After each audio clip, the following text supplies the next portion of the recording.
Hello, नमस्कार, कैसे हैं आप? सबसे पहले तो मैं आपने रियल एस्टेट इंडस्ट्री को चुना है, मैं आपका बहुत स्वागत करता हूँ। रियल एस्टेट इंडस्ट्री दुनिया की बड़ी इकोनॉमी को मैनेज करती है, इसलिए रियल एस्टेट इंडस्ट्री में आपका बहुत स्वागत है। रियल एस्टेट पूरी दुनिया के अंदर तीसरे या चौथे नंबर का इन्वेस्टमेंट जोन है।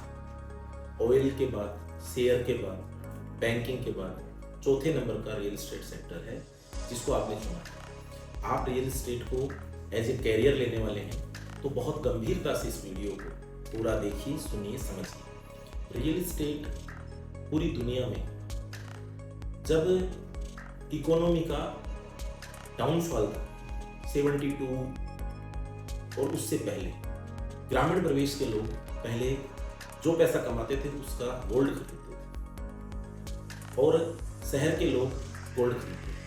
लेकिन धीरे धीरे रियल एस्टेट जब शहरीकरण हुआ तो प्लाटिंग्स के माध्यम से, इंडस्ट्रीज के माध्यम से, इंफ्रास्ट्रक्चर का डेवलपमेंट जब हुआ, रोड बने, एयरपोर्ट्स बने, हॉस्पिटल बने, एजुकेशन हब बने, तो रियल एस्टेट का डेवलपमेंट का टाइम आया और 90s के अंदर में रियल एस्टेट का बाजारीकरण हुआ। मार्केट रियल एस्टेट के इंडस्ट्री को एक्सेप्ट करने लगा। जब दुनिया में ऑयल इंडस्ट्री ने बड़ा रूप ले लिया, बैंकिंग ने बड़ा रूप ले लिया और तब शेयर मार्केट बहुत डाउन पे था, तो 1990 के बाद रियल एस्टेट इंडस्ट्री ने अपना काम शुरू किया। शहरीकरण हुआ, इंफ्रास्ट्रक्चर बढ़ा, उसके बाद रियल एस्टेट ने अपना काम शुरू किया। रियल एस्टेट के अंदर में बहुत सारे सेक्टर हैं। What is real estate? आज मैं सबसे पहले इस पे बात करूंगा। आराम से अपना पेन कॉपी लें, नोट करें, वीडियो को पॉज करें, बार बार देखें, जितना समझ में आ जाए उतना समझें, फिर दोबारा समझें। सबसे पहले हम बात करते हैं what is the real estate. Real estate जमीन के व्यवसाय को रियल एस्टेट कहते हैं। जमीन के व्यापार को, लेन देन को, खरीद फरोख्त को, ले बेच को, जो भी आपके क्षेत्र की भाषा है आप उसमें समझें। खरीदना और बेचना, जमीन 1 इंच बढ़ती नहीं है, पृथ्वी का आकार फिक्स है, किलोमीटर फिक्स है, गोलाई फिक्स है, बस उसी जमीन के अलग अलग डेवलपमेंट्स में अलग अलग तरीके से उस जमीन का रेजिडेंशियल, एग्रीकल्चर, कमर्शियल रूपांतरण होता है। उस शहर की एक अथॉरिटी होती है, वो उसको अप्रूव करती है। उस शहर का जिला कलेक्टर होता है, तहसीलदार होता है, उस भूमि को रेजिडेंशियल, कमर्शियल या फिर एग्रीकल्चर या फिर जो भी जमीन के अलग अलग रूप हैं उसमें जमीन का यूटिलिटी तय होती है। अब हम बात करते हैं रियल एस्टेट के अंदर आप क्या करने वाले हैं। आप किसी भी शहर में रियल एस्टेट का काम करते होंगे। मैं यह बात मानता हूं कि आप अपनी कंपनी में रियल एस्टेट का बिजनेस कर रहे हैं। आपने रियल एस्टेट को या तो रेजिडेंशियल या commercial, agriculture, warehouses, farmhouses के अंदर में आप बिजनेस कर रहे हैं। सबसे पहले मैं आपको रियल एस्टेट का रेजिडेंशियल वर्जन पर बात करता हूँ। रियल एस्टेट का रेजिडेंशियल वर्जन में कोई भी कॉलोनी कटती है, वो 90 भी होती है या उस शहर की अथॉरिटी, जैसे मैं जयपुर की बात करता हूँ तो यहाँ पे जेडी अप्रूव्ड प्रॉपर्टीज को मान्यता मिलती है। 90 बी वो प्रॉपर्टी जो एग्रीकल्चर थी, खातेदारी की जमीन थी, किसान की जमीन थी, उस किसान की जमीन का जेडीए के अंदर रूपांतरण होता है, जिसमें 90 बी कहते हैं।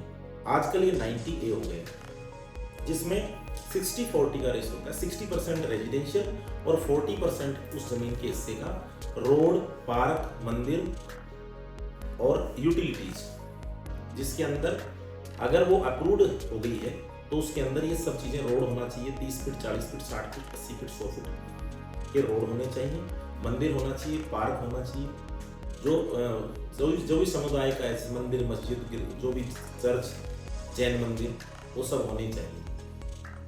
रोड बने होने चाहिए, बिजली होनी चाहिए, सीवरेज होनी चाहिए। ये सब यूटिलिटीज के बाद में वो 90A होती है, रेजिडेंशियल कन्वर्ट होती है। उस शहर की अथॉरिटी उसको ऑथराइज करती है और वो ऑथराइज होकर के उस शहर के नॉर्म्स के अनुसार उसके अंदर कितना परसेंटेज जमीन रेजिडेंशियल और कितना परसेंट जमीन यूटिलिटी, जो 40% का यूटिलिटी रेशो है वो कितना परसेंट होता है उस हिसाब से। तो 1 बीघा जमीन होती है, उसमें 3025 पक्के स्क्वायर वर्ग फीट जमीन निकलती है, और जब उसका 40% निकलता है तो 2000 स्क्वायर फीट के आसपास में रेजिडेंशियल प्लाटिंग्स होती है।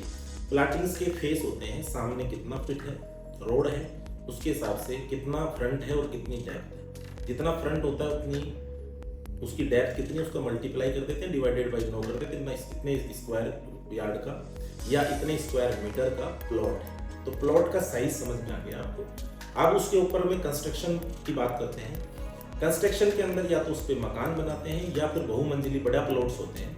एज पर गवर्नमेंट नॉर्म्स 1000 वर्ग गज का या 500 वर्ग गज का या 2000 वर्ग गज का या 5000, जितना भी बड़ा प्रोजेक्ट होता है उसके हिसाब से उसके ऊपर में कमर्शियल और रेजिडेंशियल फ्लैट्स भी बनते हैं। तो फ्लैट्स के हिसाब से उसके ऊपर में यूटिलिटी आती है। अब हम बात करते हैं विलाज, जो रेजिडेंशियल हाउसेज हैं, इंडिपेंडेंट हाउसेज हैं, और फ्लैट्स।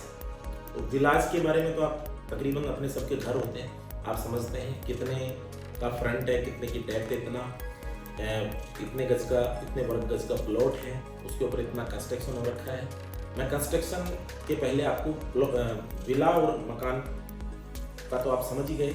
इसी तरह से फ्लैट्स होते हैं, उसमें 1 BHK, 2 BHK, 3 BHK, 4 BHK, 5 BHK, penthouse, studios, ये इस तरह की डेफिनेशंस होती हैं। तो ये फ्लैट्स का वर्जन है। तो बेसिकली, और जो खाली प्लॉट होता है उसको प्लॉट है, जैसे 20 बाई 40 का, 20 बाई 50 का, 100 बाई 200 का, जो भी साइज है उसका मल्टीप्लाई इंटू डिवाइडेड बाई 9 करते हैं, तो उसको प्लॉट का वर्ग गज या वर्ग मीटर, जो भी आपके पास मैथमेटिक्स है उससे उसका आप साइज निकाल सकते हैं। अब मैं विला की बात करूं, फ्लैट की बात करूं, प्लॉट की बात करूं, ये बिजनेस बहुत ज़्यादा रेजिडेंशियल जो यूजर्स होते हैं, देखिए दुनिया में सर्वाधिक जो सेल परचेज होती है वो फ्लैट्स की और विलाज की होती है, प्लॉट्स की होती है। अब मैं बात करता हूं कि रियल इस्टेट का जो हम जिस सेगमेंट को बेचने वाले हैं उसके बारे में मैंने आपको बताया। अब आप इस काम को कैसे करने वाले हैं, ये तो हो गया लीगल और उसका एसेट मैनेजमेंट। तो 2 चीजें मैंने आपको बता दी हैं।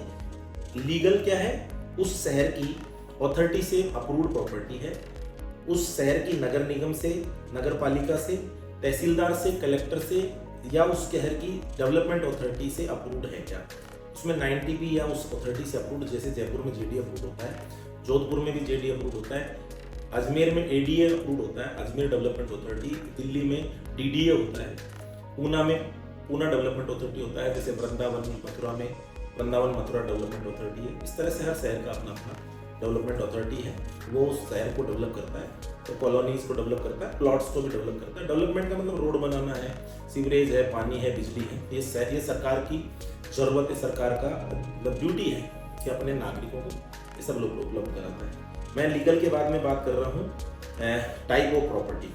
तो आज हम बात इसमें इस अपने वीडियो में बात कर रहे हैं टाइप ऑफ प्रॉपर्टी में। हो गया प्लॉट्स, आपको क्लियर कर दिया मैंने, फ्लैट आपको क्लियर कर दिया, विला मैंने आपको क्लियर कर दिया। विला के बाद अब इस प्रॉपर्टी के टाइप के बाद में अब मैं बात करता हूँ कि मार्केटिंग कैसे करेंगे। सबसे पहले आपको प्रॉपर्टी के नॉलेज होनी चाहिए कि इसका साइज कितना है, इसका डायमेंशन मतलब लंबाई चौड़ाई कितनी है, इसका साइज कितना है, इसका लीगल कितना है, इसका कंस्ट्रक्शन एरिया कितना है, कितना कंस्ट्रक्शन एरिया है यूनिट वाइज, बिल्डिंग वाइज कितना बिल्डिंग एरिया है, कितना यूनिट का कंस्ट्रक्शन एरिया है, कॉलोनी की लोकेशन क्या है।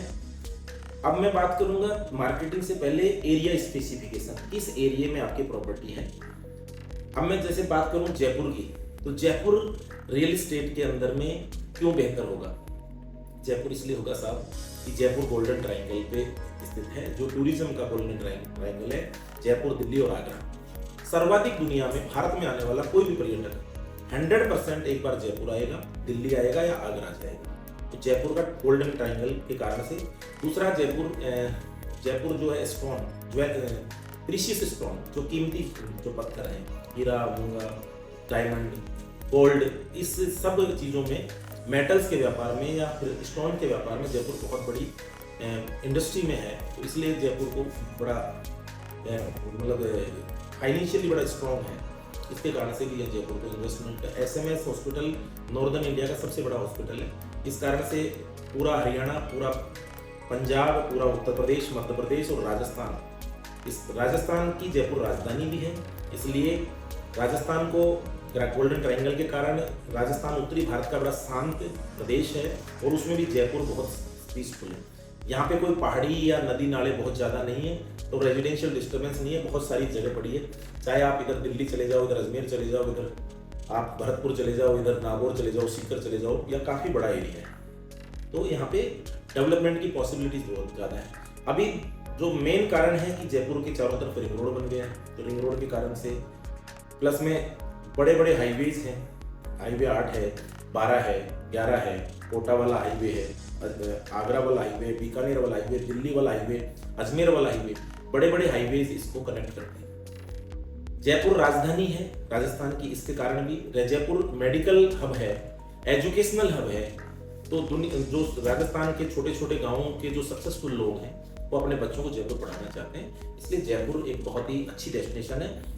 आपको प्राउड होना चाहिए कि आप रियल एस्टेट में इसलिए हो कि यहाँ पे possibilities of customers, possibilities of sales बहुत ज़्यादा है, लेकिन मार्केटिंग में हमको सब नॉलेज होना चाहिए। इस वीडियो को 2-3 बार देखें आप, तो समझ में आएगा और आपको वोकैबुलरी जो मैं बातें बोल रहा हूँ ये सब आपको समझ में आएंगे। मार्केटिंग के अंदर कंस्ट्रक्शन की वोकैबुलरी भी आपको पता होनी चाहिए।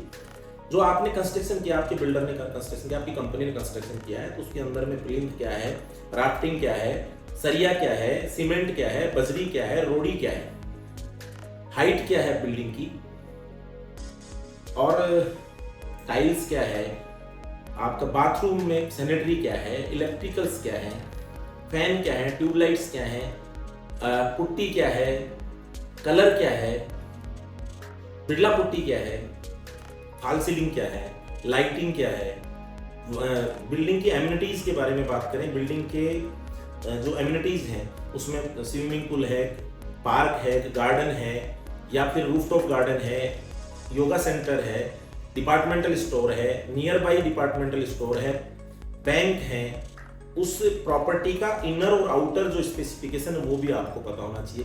कंस्ट्रक्शन की वोकैबुलरी में बहुत सारी चीज़ें और हैं जो आपको डिटेल से और सर्च करके उनके ऊपर काम करना चाहिए, क्योंकि जब आप कस्टमर को बात करने वाले हो तो आपको बहुत सारे चीज़ें ऐसी हैं जो आप अगर उनको पहले बता देते तो क्वेश्चन रेज नहीं होते। कंस्ट्रक्शन क्वालिटी क्या है, सीमेंट और बजरी का क्या कॉम्बिनेशन होता है, किस कॉम्बिनेशन में ये काम करती है, किस कॉम्बिनेशन में कंस्ट्रक्शन होता है, ये सब चीज़ें आपको पता होनी चाहिए। कंस्ट्रक्शन क्वालिटी के बाद में एरिया स्पेसिफिकेशन मैंने आपको 2-3 बार बता दिया। एरिया या प्रोजेक्ट यूनिट स्पेसिफिकेशन, आपका 3 BHK का साइज क्या है, 2 BHK का साइज क्या है, आपके विला का साइज क्या है, आपकी प्रॉपर्टी का साइज क्या है, आपकी लोकेशन की स्पेसिफिकेशन क्या है, एरिया की स्पेसिफिकेशन क्या है, ये सब आपको कस्टमर से जब आप बात कर रहे होंगे तो आपको बहुत सारे सवालों का सामना करना पड़ेगा। रही बात कस्टमर बिहेवियर की, ये मार्केटिंग को अपन और एक बहुत थोड़े से वे में समझते हैं। कस्टमर आएगा कैसे, कस्टमर लीड कैसे आएगी, उसके लिए सोशल मीडिया का आप उन बहुत अच्छा उपयोग कर सकते हैं। सोशल मीडिया के अंदर फेसबुक है, आप अपनी फेसबुक पे कंपनी से कंटेंट, वीडियोस, ऑडियोज, पैम्पलेट्स, ये सब सोशल मीडिया के ऊपर अपलोड कर सकते हैं। उसमें पेड और फ्री मार्केटिंग होगी। फ्री मार्केटिंग आपका सोशल मीडिया का पेज होगा, आपकी प्रोफाइल होगी, आपका इंस्टाग्राम, फेसबुक, लिंक्डइन भारत में कम चलता है। व्हाट्सअप मार्केटिंग है तो व्हाट्सअप के थ्रू भी आप लोगों को कम्युनिकेट कर सकते हैं। बल्क व्हाट्सअप होते हैं या व्हाट्सअप API है, उसके माध्यम से चैट बोट है, इसके माध्यम से आप कम्युनिकेट कर सकते हैं मैक्सिमम लोगों को। रियल एस्टेट को सबसे अच्छी बात है कि इसके अंदर कस्टमर भी उतनी तेजी से प्रॉपर्टी खरीद रहा है, सर्च कर रहा होता है। जिसके पास पैसा होता है और जिसने डिसाइड कर लिया है मुझे रियल एस्टेट खरीदना है, प्रॉपर्टी खरीदना है, वही कस्टमर आपके इसमें आएगा। तो आपको इस पर भी पूरा फोकस करना पड़ेगा।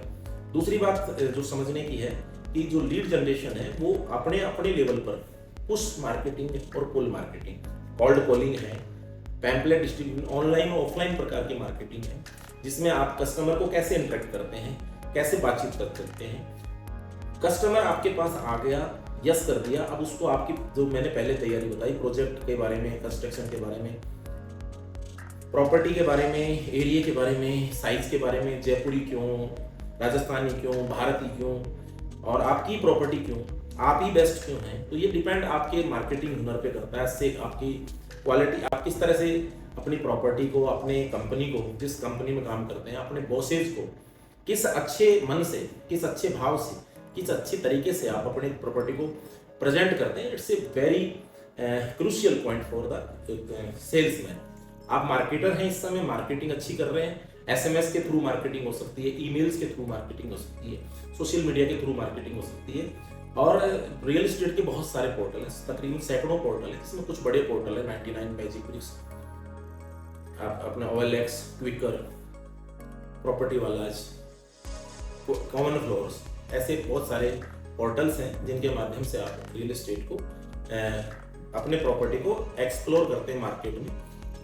ऑनलाइन मार्केटिंग में भी फ्री मार्केटिंग है, पेड मार्केटिंग है, इसी तरह से डोर टू डोर मार्केटिंग जो ऑफलाइन मार्केटिंग है, जो ट्रेडिशनल तरीका है, पूरे भारत में बहुत सालों से हो रहा है।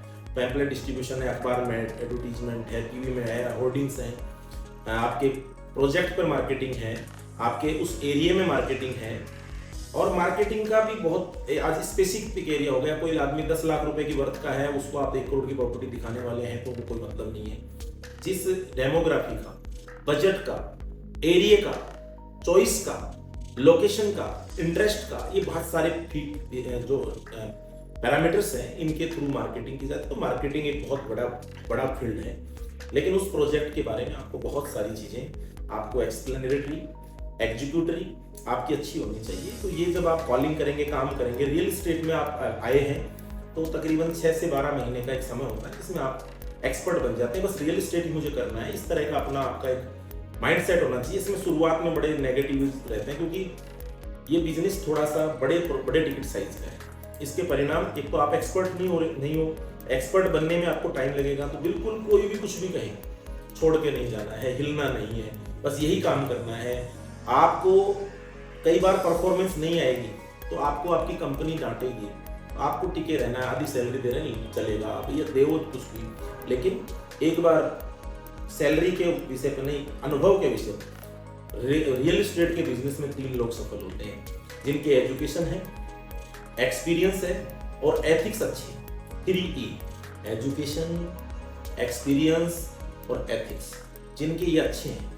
एक्सपीरियंस तो साहब देखो, आपको 2-4-6 महीने जब आप कॉलिंग कर रहे हैं, प्रॉपर्टी को समझ रहे हैं, कस्टमर बिहेवियर को समझ रहे हैं, जब कस्टमर बिहेवियर और प्रॉपर्टी मार्केटिंग और एक्सपीरियंस मैच होने लगेगा तो 2-3-4-6 महीने, 12 महीने में आपका बिजनेस होने लग जाता है। जब आप नौकरी में सफल होना है तो फिर आप उस पर बहुत सारी चीज़ें हैं, जब आप परफॉर्म करने लगेंगे तो आपको इंसेंटिवाइज भी हो जाएंगे, आपको इनकम भी मिलेगी, टूर भी मिलेंगे, ऑफर भी मिलेंगे, ये सब तभी मिल पाता है। और मैं बात करूं जब आप कस्टमर बिहेवियर, तो कस्टमर बिहेवियर एक अच्छा सब्जेक्ट है। आपने पहले दिन किसी व्यक्ति को फोन लगाया कि नमस्कार भाई साहब, मैं प्रॉपर्टी का काम करता हूं और आपकी मैं कोई मदद कर सकता हूं। तो ये ध्यान रखना कि यहाँ पे 3 कैटेगरी के लोग होते हैं। टेली सेल्स पहला व्यक्ति, टेली मैनेजर दूसरा व्यक्ति, और एक आपका जर्नल मैनेजर होता है। आप सदैव एक्सपर्ट नहीं बने, कंसल्टेंट बने। आप जिस लेवल पे हैं वही बने। आप टेली सेल्स हैं तो जितना आपको नॉलेज है, कई बार क्या होता है कस्टमर इसमें बहुत पैसे वाले लोग आते हैं प्रॉपर्टी खरीदने, उनके पास नॉलेज अच्छा होता है, उनके गुण बहुत होते हैं और उनकी अपनी एक ईगो होता है फाइनेंशियल। तो उस कस्टमर को आप इमोशनल तरीके से, लॉजिकल तरीके से, और अपने हिंदुस्तान में प्रोफेशनलिज्म अभी इतना है नहीं, लेकिन प्रोफेशनल बने। रियल एस्टेट धीरे धीरे प्रोफेशनलिज्म की तरफ बढ़ रहा है, तो आप उसको इमोशनली, उससे रिलेशन वाइज स्टेब्लिश करके, या फिर लॉजिकल जो क्वेश्चन पूछता है, साइज वगैरह पूछेगा या लोकेशन पूछेगा, भाई मैं ये प्रॉपर्टी क्यों खरीदूं, आप ही कंपनी से क्यों खरीदूं, आप ही से क्यों खरीदूं, इस तरह के सवालों के अगर आप बातचीत के अंदर ये सब चीजें उसको समझा देंगे, तो जब पहले कस्टमर को सुन लें आप कि सर एक बार मुझे बताइए आप क्या चाहते हैं, कस्टमर जब पूरा खाली हो जाए तो फिर आपके पास जो नॉलेज है इस प्रोजेक्ट की, आपके पास कुछ पेपर होंगे, आपके पास कंपनी का बिजनेस किट होगा, आपके पास 1 पेजर होगा, आपके पास कंपनी का ब्रोशर होगा, आपके पास कंपनी का पैम्पलेट होगा आपके प्रोजेक्ट का, जिस प्रॉपर्टी को आप बेचना चाह रहे हैं, तो वो चीजें उसको एक्सप्लेन करेंगे तो वो कस्टमर 100% कन्विंस हो जाएगा। कन्विंस होगा तो आपको उसका बहुत फायदा मिलने वाला है। आप 100% उस कस्टमर के साथ अटैच हो जाएंगे। उस कस्टमर को आप 100% प्रॉपर्टी के बारे में जब कन्विंस हो जाएगा तो वो कस्टमर विजिट पे आने वाला है। तो आप कोशिश करें कि उसकी फैमिली के साथ, उसके एक आध कोई व्यक्ति, इन्वेस्टर के साथ तो कोई कंसल्टेंट नहीं आता, लेकिन जो यूजर होते हैं उनके साथ मामा जी, फूफा जी, चाचा जी या पूर्व कोई प्रॉपर्टी खरीदा हुआ व्यक्ति 100% आता है। तो उसकी फैमिली या फिर उसके जो पिताजी, चाचा जी या कोई वकील साहब, इस तरह के लोग 100% साथ आते हैं। तो आप जिस लेवल पे हैं, आपने ये प्रॉपर्टी जो कस्टमर है, किसी अपने को सीनियर को हैंडओवर करना है, तो उसको पूरी हिस्ट्री समझाएं और सीनियर को भी ये कहें साहब इसी तरह से बात की है मैंने और यही आपको बात करनी है। तो सेकंड जो लेयर है, जो आपसे सीनियर लोग हैं, उन्होंने उसको विजिट कराई, कोई लापरवाही तो नहीं कर दी, सीनियर है, रेस्पेक्ट भी करिए, लेकिन बहुत बारीकी से समझिए कि मेरे कस्टमर का विजिट कैसा हुआ, मेरे कस्टमर को क्या बताया गया, और आप उसका फॉलो, कस्टमर इंटरेक्शन, विजिट के अंदर, विजिट से पूर्व फॉलोअप होता है और विजिट के बाद एक फॉलोअप प्रक्रिया होती है। किसी कस्टमर से आपने बात की, अच्छी बात हो गई, कस्टमर ने 1 महीने बाद आने के लिए बोल दिया, 6 महीने बाद आने के लिए बोल दिया, 10 दिन बाद आने के लिए बोल दिया, 2 दिन बाद आने के लिए बोल दिया, तो आप लोग, अपन लोग जनरली क्या करते हैं, कोई कस्टमर सब अच्छे होते हैं, लेकिन ये यकीन करना वो कस्टमर कम से कम 10-15 लोगों से और भी टच में। आपको क्या करना है, उसके साथ में सॉफ्ट फॉलो, उसको एक व्हाट्सअप कर देना है, उसको एक SMS कर देना है, उसको एक अगले दिन एक कॉल भी कर देना है, सर नमस्कार, आपकी बात हुई थी, सर आप कंफर्म आ रहे हैं। उसको सॉफ्ट फॉलोअप होता है, हाफ फॉलोअप होता है, प्री फॉलोअप होता है, और उसको साथ कस्टमर के साथ में आपका इंटरेक्शन बहुत मजबूत होना चाहिए। तो फॉलोअप अच्छा होता है, कॉलिंग अच्छी होती है, बिहेवियर अच्छा होता है, कस्टमर भी एक्सपेक्ट करता है कोई एक्सपर्ट व्यक्ति से मैं बात करूँ। तो जितना नॉलेज आपको है उतना बोलिए, कोई भी प्रकार का झूठ सेल करने की जरूरत नहीं, झूठ सेल करने की जरूरत नहीं है। आपका नॉलेज कम होता है, लेकिन नॉलेज के कम होने के लिए किसी चीज का पता नहीं, तो उसको कहिए 1 मिनट रुकिए मैं पूछ के बताता हूँ, या फिर अपने सीनियर के साथ तुरंत बात करा दीजिए। कस्टमर को जब चीजें कंफर्म हो जाती हैं तो वो विश्वास करता है। रियल एस्टेट के मार्केट का एक बहुत बड़ा ड्रॉबैक्स है जो मैं आपको बताना चाह रहा हूँ वीडियो के माध्यम से। कस्टमर जब प्रॉपर्टी खरीदने जाता है तो पहले के, आज के 10-20 साल के अंदर में रिश्तेदारों से, मिलने वालों से रेफरल तरीके से प्रॉपर्टी खरीदता था, तो उसमें 100% एक मार्केट में सिनेरियो बना कि रियल एस्टेट के लोग चीटर होते हैं। लेकिन now you are very professional, now you are a dedicated realtor, तो आपको ये चाहिए कि उस कस्टमर को विश्वास जीतना, कस्टमर को नॉलेज से जीता जा सकता है। आपके पास और कोई ताकत नहीं है, आपका जो प्रॉपर्टी का नॉलेज, रियल एस्टेट का इकोसिस्टम उसको देने वाले हो। विजिट पे आए तो कोशिश करें कि आप विजिट पे पहुंचे, या फिर आपके सीनियर को पूरी चीज समझा करके जब वो विजिट करा रहा है तो कस्टमर के साथ उस समय में इंटरेक्शन में रहें कि आपकी विजिट हो रही है, आप ऑफिस बैठे हैं और आपकी विजिट हो रही है, तो आप उस कस्टमर के साथ में पूरा इंटरेक्शन रखें। आप घर पे हैं, छुट्टी पे हैं, कहीं भी है, लेकिन आपका बहुत उस पर ध्यान होना चाहिए। Follow up, interaction, visit and again follow up. Sir क्या रहा, ये प्रॉपर्टी समझ में आ गई? वो कहता आ गई तो बिल्कुल ओके सर, आगे प्रोसीड करें, मीटिंग्स करें, डील क्लोजर करें, अपनी कंपनी की रेट के बारे में और अपनी कंपनी की प्राइस पॉलिसी के बारे में और अपना डील के बारे में। अब मैं बात करता हूँ पेमेंट्स कैसे होते हैं। जब कोई प्रॉपर्टी का रेट डिसाइड होता है तो कंपनी रेट उसको फिक्स करती है। रियल एस्टेट के मार्केट में एक टेंडेंसी है कि रियल एस्टेट वाले बहुत पैसा कमाते हैं, ऐसा नहीं है। रियल एस्टेट बिल्कुल मार्केट पे चलता है, कोई भी कंपनी प्रोजेक्ट लेती है, बनाती है, तो वो उसको मार्केट रेट पे अपने लाभ लेकर के ही बेचेगी। तो ये बात पक्का होनी चाहिए। हम लोग एक अच्छी कंपनी में हैं, हम लोग एक अच्छा प्रोडक्ट बेच रहे हैं, हम एक लीगल प्रोडक्ट बेच रहे हैं। दुनिया के अंदर 70% लोगों को अपनी प्रॉपर्टी का वैल्यू नहीं लेना आता है। हम लोग अच्छी वैल्यू में बेचेंगे तभी तो कंपनी चलती है। अच्छी वैल्यू में बेचेंगे तो ग्राहक को सारी सुविधाएं दे पाएंगे, ग्राहक को फैसिलिटी दे पाएंगे। तो ये बात उसको बताइए कि सर देखो, हम लोग बेहतरीन लीगल, बेहतरीन कंस्ट्रक्शन, बेहतरीन ऑर्गेनाइजेशन है, कस्टमर हमारे लिए भगवान है, कस्टमर हमारे लिए भगवान है, हमारे रेट्स बहुत अच्छे हैं। मार्केट के अंदर रेट्स एप्रिसिएशन पे भी बात करें, सब आप ये प्रॉपर्टी खरीदेंगे 2 साल में इतना रेट हो जाएगा, ये सब चीजें कस्टमर के साथ आपकी बातचीत की हुई है, तो कस्टमर 100% अश्योर होगा कि रेट सही है, कंपनी सही है, जिस व्यक्ति से मैं बात कर रहा हूँ, जिसके थ्रू मैं विजिट कर रहा हूँ, वो व्यक्ति सही है, तो मान के चलना कि आपकी रियल एस्टेट में क्लोजर की संभावना बढ़ती है। अब जब डील की बात होगी, डील की स्थिति में आपको कुछ चीजों का और नॉलेज होना चाहिए। रेट्स स्क्वायर फीट में है, मुक्कम में है, फिक्स रेट है, क्या रेट है, क्या डीएलसी है। डीएलसी होती है रजिस्ट्री कितने पे होने वाली है, आपकी कंपनी उसको कितने में रजिस्ट्री देने वाली है, रजिस्ट्री का क्या रेट लगता है, लोन के क्या क्या डॉक्यूमेंट चाहिए होते हैं। लोन की अलग से एक वीडियो बनाऊंगा जिसके अंदर आपको पूरा ये समझ में आ जाएगा कि लोन कैसे होता है। आप लोन में क्या क्या डॉक्यूमेंट आपको चाहिए होते हैं, उस सब चीज़ों का आपको नॉलेज होना चाहिए।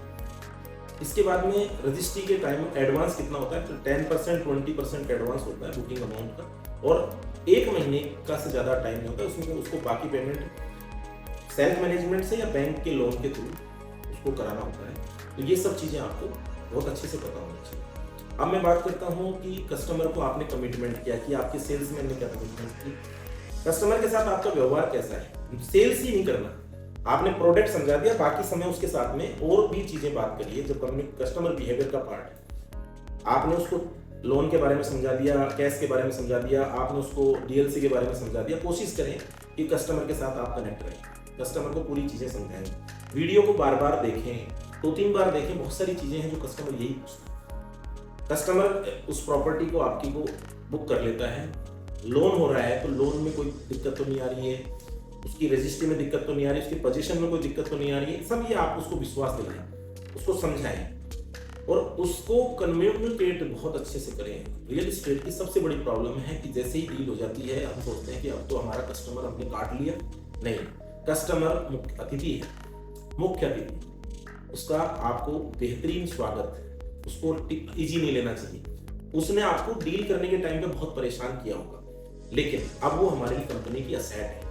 अगर हम उसको 100% अच्छी सर्विस देते हैं, अच्छा उसके साथ रिलेशन रखते हैं, तो यकीन करना वो कस्टमर आपको याद रखेगा, कंपनी को बाद में रखेगा। आपको उस कस्टमर के साथ 100% अच्छा व्यवहार करना है और उसको 100% ये कोशिश करनी है कि उसके साथ अपने रिलेशन मजबूत रखने हैं, ताकि वो 10 क्लाइंटों में से 2 क्लाइंट ऐसे होते हैं जो रेफरल्स देते हैं। आपने जिस दिन 10 क्लाइंट बना लिए, आज मेरे कंपनी के पास मेरे पास 12,000 प्लस क्लाइंट है। मुझे रेफरल क्लाइंट्स के थ्रू मेरा साल भर का बिजनेस बहुत बड़ी फिगर में होता है। आपको भी ये तय करना है कि उस ग्राहक के साथ आपको देना क्या है, आपको अटेंशन देना है। क्यों पैसा कस्टमर दे रहा है, उसको सम्मान देना है, अटेंशन देना है, उसकी समस्या को तेजी से निस्तारण करना है। और जो भी संबंधित व्यक्ति उसके साथ फाइट करनी पड़े अपनी कंपनी में, तो फाइट करके भी कस्टमर को 100% आपको अटेंशन देना है, सर्विस देनी है, कस्टमर के साथ अच्छी बात करनी है। कंपनी की कहीं कमी है तो व्यक्तिगत रूप से भी उसको आपको अटेंशन देनी है। कहीं पैसा लग रहा है 200, 500, 1000, 2000 रुपए, तो भी खर्च कर देने हैं। वही कस्टमर आपको लाखों रुपए फिर कमा के दे देगा, आपको दूसरी डील दे देगा। लेकिन गलतियां यहाँ ये होती है कि हम लोग अटेंशन नहीं दे पाते हैं, इसके कारण से हमारे ग्राहक खराब होते हैं। हमें पूरा कोशिश करनी है कि हमें बिल्कुल अटेंटिव व्यक्ति होना है। 100% अपनी कंपनी की रिप्रेजेंटेटिव के रूप में आप कंपनी के फेस हैं। कंपनी बहुत अच्छा करना चाह रही है, कंपनी बहुत अच्छी होती है, लेकिन उनके जो एम्प्लॉइज होते हैं उनके अंदर में अटेंशन नहीं होता है। तो आप मुझे विश्वास दिलाएंगे इस वीडियो के माध्यम से कि आप बिल्कुल 100% अटेंड रहेंगे। एक कमेंट कर दें कि आपको सब चीजें अच्छे से समझ में आ रही है। अब आपकी डील क्लोजर हो गई, आपका पेमेंट हो गया, कस्टमर का पोजीशन हो गया। आप कोशिश करें कि उस कस्टमर से आप मिलें, उसको एक गिफ्ट दें और उससे रिलेशन एस्टेब्लिश करें। जैसे जैसे आप उसके साथ आगे बढ़ेंगे, आपको उस इंडस्ट्री में अगर एक आपने डील कर दी तो ऐसी हजारों डील कर सकते हैं। हर डील के अंदर अपने कुछ अलग मेरिट्स होते हैं, कुछ अलग अलग क्लाइंटों के अकॉर्डिंग उनकी सबकी कस्टमर केस स्टडी होती है, केस हिस्ट्री होती है। कस्टमर बिहेवियर सिंपल एक प्रकार का है। कस्टमर के पास पैसा है, कस्टमर के पास नीड है, कस्टमर के पास में नीड का क्या लेवल है, 100% है, 70 है, 50 है, 10 है, 20 है, 30 है। कस्टमर के पास अपना टाइम होता है कि अभी लेना चाहता है, 2 महीने बाद लेना चाहता है, 6 महीने बाद लेना चाहता है, 12 महीने बाद लेना। आपको उस कस्टमर को एक ही कंपनी में रहने से फायदा ही मिलेगा कि 2 साल बाद भी आप उसी कंपनी में हो तो कस्टमर आपका विश्वास जीत लेगा। रोजाना आप 300 से 500 कॉल करने वाले हैं,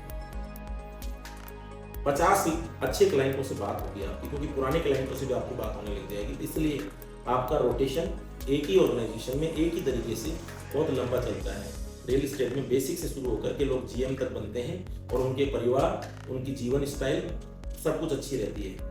एक ही कंपनी में काम करने के फायदे हैं कि आपको सारा इंफ्रास्ट्रक्चर ऑर्गेनाइजेशन में मिलता है, उसी कंपनी को आप ग्रोथ देते हैं, कंपनी आपको ग्रोथ देती है। बस ये विश्वास करना है कि आप एक बेहतरीन व्यक्ति हैं, आपने ये तय किया हुआ है कि मुझे ये काम सीखना है, समझना है और इस काम से मुझे उचित ऊंचाई तक, उचित तरीके से, एथिकल तरीके से मुझे सक्सेस हासिल करनी है। रियल एस्टेट के बहुत सारे फायदे हैं, नॉलेज है। जब आप खुद घर खरीदेंगे तो आपको पूरा बहुत अच्छे से पूरी चीज़ें समझ में आएंगी। जब आप अपने किसी रिश्तेदार को घर खरीदवाएंगे तो आप अपनी कंपनी से खरीदवाएंगे, मिलने वाले को प्रॉपर्टी खरीदवाएंगे तो अपनी कंपनी से खरीदवाएंगे।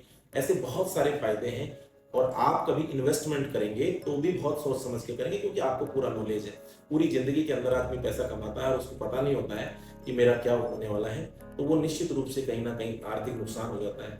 रियल एस्टेट का इंडस्ट्री में काम करने के बहुत सारे फायदे हैं। रियल एस्टेट की इंडस्ट्री इतनी पवित्र इंडस्ट्री है, इतनी पवित्र इंडस्ट्री है कि किसी का घर बसा करके जब वो सुकून मिलता होगा, जैसे किसी को ब्लड देने से सुकून मिलता है, ब्लड डोनेट करने से सुकून मिलता है, इसी तरह रियल एस्टेट का नॉलेज ही सेल कर रहे हो आप उसको प्रॉपर्टी सेल कर रहे हो, पेपर सेल कर रहे हो।